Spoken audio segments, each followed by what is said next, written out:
Hello guys, welcome to சினிபி channel. இன்னைக்கு இந்த வீடியோல கிஷ்கிந்தா காண்டம் படம் பத்தி தான் பார்க்க போறோம். இதே மாதிரி சினிமா பத்தின இன்ட்ரெஸ்டிங்கான வீடியோஸ்க்கு மறக்காம நம்ம சேனலை சப்ஸ்கிரைப் பண்ணிக்கோங்க. இரண்டு மனம் வேண்டும், நினைத்து வாழ ஒன்று, மறந்து வாழ ஒன்று. இந்த கண்ணதாசனோட வரிதான் கிஷ்கிந்தா காண்டம் படத்தோட கோர். ஒரு மனுஷனோட ஆழ் மனசுல இருக்க ரகசியத்தை தோண்டி எடுக்கிறப்போ வெளியே வர விஷயம் அவனை ஆச்சரியப்பட வைக்குமா, இல்ல அவனை அதிர்ச்சி அடைய வச்சு கலங்கடிக்குமா? அப்படி ஒரு வினோதமான ஒரு உணர்வை கொடுக்கக்கூடிய படம் தான் இந்த படம். இந்த படத்தோட tagline tale of three wise monkeys. ஏன்னா இந்த படத்தோட மொத்த கதையும் 3 மெயின் கேரக்டர்ஸை சுத்தி தான் நகருது. இந்த படத்தோட திரைக்கதை எழுதினவர் பாகுல் ரமேஷ். அவர் தான் இந்த படத்துக்கு டிஓபி. இந்த படத்தோட கதையை செட் பண்ண விதமே நம்மள கவருது. கேரளால ஸ்டேட் எலெக்ஷன் பக்கத்துல வரப்போகுது. அதுக்காக கவர்மெண்ட் சைட்ல இருந்து ஒரு முக்கியமான அறிவிப்பும் வருது. அதாவது லைசன்ஸ் துப்பாக்கி வச்சிருக்கவங்க எல்லாரும் அவங்க துப்பாக்கிய அவங்க ஏரியால இருக்க ஸ்டேஷன்ல சப்மிட் பண்ணணும். இந்த சூழ்நிலையில அப்பு பிள்ளையோட துப்பாக்கி காணாம போயிடுச்சு. இத விசாரிக்க வந்த போலீஸ் அப்பு பிள்ளைய கண்டிக்கிறாங்க. அது மட்டும் இல்லாம சில வருஷங்களுக்கு முன்னாடியே இந்த பகுதி நக்சல் நடமாட்டம் இருந்த ஒரு பகுதி. அப்பு பிள்ளைக்கு 17 வயசுக்கு முன்னாடி நக்சல் தொடர்புல இருந்து கைதாகி அதுக்கப்புறம் அவரோட அப்பாவோட அரசியல் பின்புலத்துல வெளியே வந்து ராணுவ அதிகாரி ஆகிடுறாரு.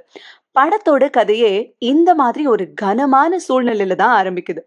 இப்போ அப்பு பிள்ளை, அபர்ணா, அஜயன் இவங்க உலகத்துக்குள்ள உங்களை கூட்டிட்டு போறோம் வாங்க. அஜயன் தன் மனைவி இழந்த ஒரு வனத்துறை அதிகாரி. இந்த படம் முழுக்க அவரோட சிறு வயசு பையனை தேடி அலைகிற ஒரு பரிதாபமான தந்தையா தான் நம்ம கண்ணுக்கு தெரியறாரு. அவருக்கும் அவங்க அப்பாவுக்கும் இடையில ஒரு மலை அளவுக்கு இடைவெளி இருக்கு. அவரோட மனைவி புற்றுநோயில இருந்து 2 வருஷத்துக்கு அப்புறமா அவர் இன்னொரு திருமணம் பண்ணிக்கிறாரு. அவரோட பாஸ்ட் தெரிஞ்சு அவருக்கு இருக்க ட்ராமாஸ் எல்லாமே தெரிஞ்சுதான் அவரை அபர்ணாவும் கல்யாணம் பண்ணிக்கிறாங்க. அஜயன் இந்த குடும்பத்தோட ஒரு பாலம்னே சொல்லலாம். யாரையும் கிட்ட சேர்த்துக்காத ஒரு கரடு முரடான அப்பா, வெளிநாட்டுல இருக்க அண்ணன், தன்னை நேசிச்சு கல்யாணம் பண்ணிக்கிட்ட மனைவி, இப்படி எல்லாருக்கும் அட்ஜஸ்ட் பண்ணி இந்த குடும்பத்தை கெட்டியா யாரையும் விட்டு கொடுக்காம பிடிச்சு வச்சிருக்க ஒரு பாசம் உள்ளந்தான் அவரு. நெக்ஸ்ட் தான் நேசிச்சவங்களோட இழப்பு சோகத்தை தாண்டின ஒரு ஸ்டேட் இருக்கு. அந்த சோகத்தையும் பதட்டத்தையும் தன்னோட நடிப்புல ரொம்பவே சிறப்பா இமிடேட் பண்ணியிருப்பாரு ஆசிஃப் அலி. அது மட்டும் இல்லாம அபர்ணா பாக்குற சிஐடி வேலையை அவர் கட்டுப்படுத்துற முயற்சியில இவரோட கட்டுப்பாடே அபர்ணாக்கு டவுட் வர்றதுக்கான ஒரு காரணமாவும் இருக்கு. அபர்ணா இவங்க தான் இந்த படத்தோட ஆடியன்ஸ் பெர்ஸ்பெக்டிவ்.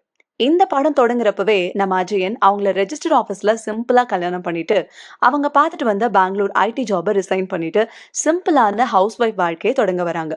அவங்க கல்யாணத்துக்கு கூட அஜயனோட அப்பா வரல. வீட்டுக்கு வரப்ப கூட அவர் அவங்கள பார்த்து ஒரு ஸ்மைல் கூட பண்ணியிருக்க மாட்டாரு. இது எல்லாமே அவங்களுக்கு கொஞ்சம் அதிருப்தியா இருந்தாலும் அதை அவங்க அஜயன் முன்னாடி காட்டியிருக்க மாட்டாங்க. ஆனா அஜயன் நினைச்சு பார்த்து கூட இருக்க மாட்டாரு.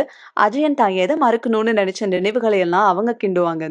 வெளியில இருந்து பார்க்க சாதாரண குடும்பம் மாதிரி தெரிஞ்சாலும் அதுக்குள்ள இருக்க மர்மங்கள் ஏராளம். வீட்டுக்கு வந்த நாள்ல இருந்து அவங்க அப்பு பிள்ளையோட சில நடவடிக்கைகளை நோட் பண்ணி அப்பு பிள்ளையோட மறதியை கண்டுபிடிக்கிறதா இருக்கட்டும், கண்டுபிடிச்சதுக்கு அப்புறமா அவருக்கு உண்மையிலேயே மறதி இருக்கா இல்லையான்னு சந்தேகப்படுறது, அதே மாதிரி அஜயோட பையனுக்கு என்ன ஆச்சுன்னு கண்டுபிடிக்க எடுத்துக்கிட்ட முயற்சிகளா இருக்கட்டும், அபர்ணா இந்த குடும்பத்துல தானும் ஒரு முக்கிய அங்கம்னு அழுத்தமான ஒரு முத்திரையை பதிக்கிறாங்க. கடைசியா என்னதான் இருந்தாலும் இது என்னோட குடும்பம், இந்த குடும்பத்துல நானும் ஒருத்தி, சோ இந்த குடும்பம் நல்லா இருக்கிறதுல எனக்கும் ஈக்குவலான ரெஸ்பான்சிபிலிட்டி இருக்கு. இருந்தாலும் சொசைட்டிக்காக நடிச்சுதான் ஆகணும் அப்படிங்கிற விஷயத்துல யதார்த்தமான ஒரு குடும்ப பெண்ணோட மனநிலைய அற்புதமா பிரதிபலிச்சிருக்காங்க அபர்ணா பாலமுரளி. அடுத்ததா அப்பு பிள்ளை.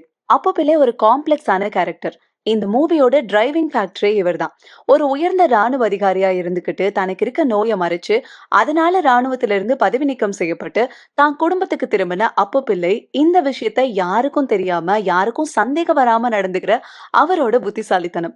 இறுக்கமான கதாபாத்திரத்தோடயே அமைஞ்ச கடினமான ஒரு யதார்த்தம் கலந்த கேரக்டர் தான் இந்த அப்பு பிள்ளை. விஜயராகவன் அப்பு பிள்ளையா ரொம்பவே பர்ஃபெக்டா சூட் ஆகுறாரு.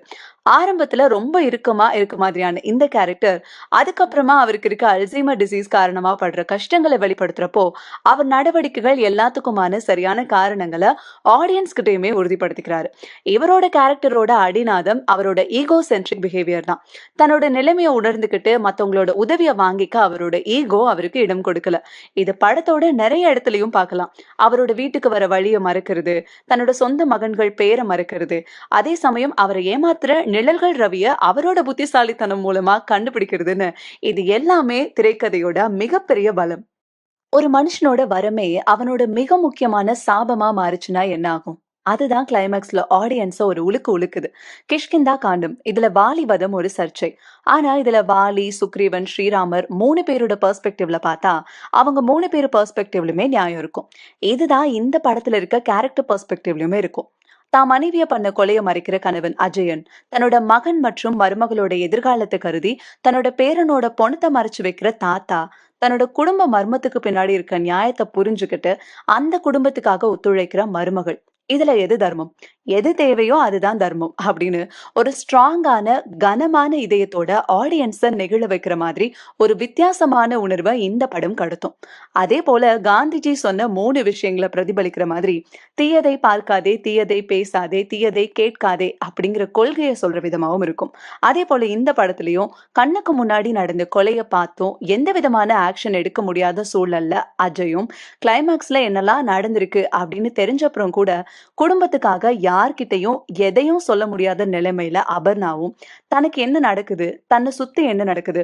அப்படிங்கிறது தனக்கு தெரியலன்னா கூட, தன்ன சுத்தி இருக்கவங்க என்ன சொன்னாலும் அத கொஞ்சம் கூட காதுல வாங்கிக்காம, தன்ன மட்டுமே நம்பி பயணிக்கிற கேரக்டரா அப்போ பிள்ளையும் இருக்கிற மாதிரி கேரக்டர்ஸ கனெக்ட் பண்ணியிருப்பாங்க. இந்த படத்த பொறுத்தவரைக்கும் நம்மளால இந்த படத்த ஒரு குறிப்பிட்ட வகை படங்கள்ல சேர்க்கவே முடியாது.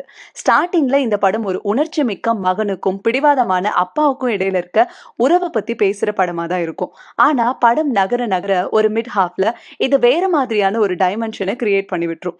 ஆனா கிளைமாக்ஸ்ல என்ன நடந்துச்சு அப்படின்னு கவலைப்படாம, என்னைக்காவது ஒரு நாள் இந்த உண்மைய கண்டுபிடிச்சுருவோம் அப்படின்னு தன்னம்பிக்கையோட தன்னோட தேடுதல தொடர்ந்துகிட்டே இருக்கிற அப்பு பிள்ளை மாதிரியான கேரக்டர் படத்தோட பெஸ்ட் வெர்ஷன். இந்த மாதிரி ஆட்களோட மனநிலை எப்படிப்பட்டதா இருக்கும்? இனி அவர் வாழ்க்கையில என்ன நடக்கும்? அப்படிங்கிறத பத்தி நம்ம அதிகமா உள்வாங்கிக்கிற மாதிரியான ஒரு இடத்துக்கு கதையும் நம்மள எடுத்துட்டு போக வச்சதுதான் இந்த திரைப்படத்த உண்மையிலேயே பெஸ்ட் ஆக்குச்சு அப்படின்னு சொல்லலாம்.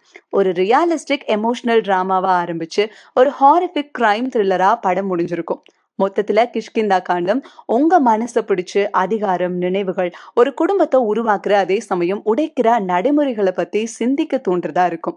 ஃபைனலா என்ன நடந்தாலும் ஃபேமிலிக்காக எதை வேணா விட்டு கொடுக்கலாம். ஆனா எதுக்காகவும் ஃபேமிலிய விட்டு கொடுக்க கூடாது அப்படிங்கிறத தெளிவா சொல்லியிருக்கு இந்த கிஷ்கிந்தா காண்டம்.